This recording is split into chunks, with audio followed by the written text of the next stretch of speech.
siang. Di siang hari ini bertemu lagi dengan saya, Bu Yuni.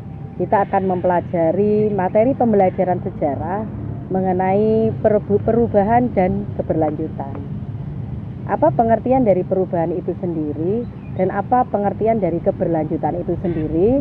Yang jelas, berdasarkan definisinya, perubahan itu berarti suatu hal yang berubah atau sesuatu hal yang bertukar. Itu bisa dikatakan sebuah perubahan. Setiap manusia, setiap masyarakat pasti mengalami perubahan. Kenapa? Karena setiap manusia itu tidak bisa berada dalam kondisi statis.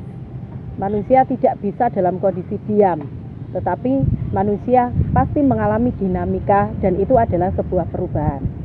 Baik cepat maupun lambat, manusia dan masyarakat pasti akan mengalami perubahan seiring dengan bertambahnya dan berjalannya waktu. Inilah yang akan kita bahas dalam materi kali ini, konsep perubahan dan keberlanjutan dalam ilmu sejarah.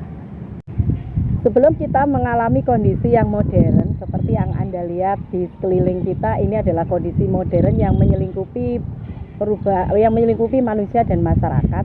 Ini adalah proses dari perubahan itu sendiri. Diawali dari kehidupan awal manusia yang masih sangat primitif dan sederhana, mengalami perubahan-perubahan seiring bertambahnya waktu hingga saat ini kita sudah mencapai masa modern, di mana semua serba canggih. Era digital yang ada di sekeliling kita saat ini adalah suatu proses perubahan. Makanya saya katakan tadi adalah perubahan itu pasti akan terjadi, cuman waktunya, apakah perubahan itu terjadi secara cepat atau perubahan itu terjadi secara lambat. Dalam ilmu sejarah ada dua konsep perubahan. Perubahan yang terjadi secara lambat disebut dengan istilah evolusi, sedangkan perubahan yang terjadi secara cepat disebut dengan istilah revolusi.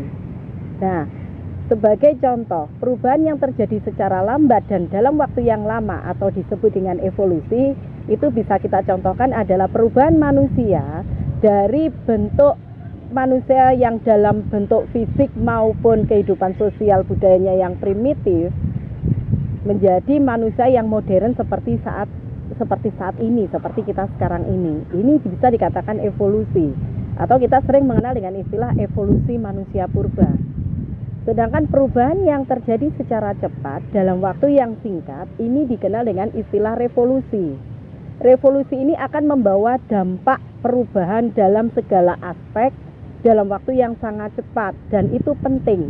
Misalnya, contoh dari revolusi itu sendiri adalah satu, peristiwa yang baru saja kita peringati 75 tahun ini, yaitu peristiwa kemerdekaan Indonesia, proklamasi kemerdekaan yang dibacakan Soekarno di rumahnya pada tanggal 17 Agustus 1945 jam 10:10 itu adalah contoh revolusi yang membawa perubahan bagi bangsa Indonesia yang pada awalnya adalah bangsa yang terjajah tanpa memiliki kebebasan apapun menjadi bangsa yang mandiri, bangsa yang merdeka, dan bangsa yang berdaulat yang kita kenal dengan sebutan NKRI.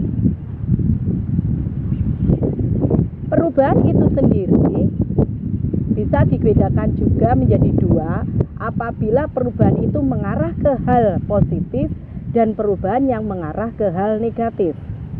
Perubahan dibedakan menjadi dua, apabila perubahan itu membawa dampak positif maka disebut dengan istilah progresif. Sedangkan bila perubahan tersebut mengarah ke hal negatif maka disebut juga dengan istilah regresif. Berikutnya kita akan membahas mengenai konsep keberlanjutan.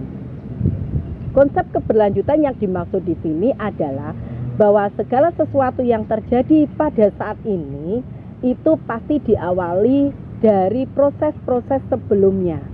Jadi kehidupan manusia itu selalu berkelanjutan, seperti halnya kita.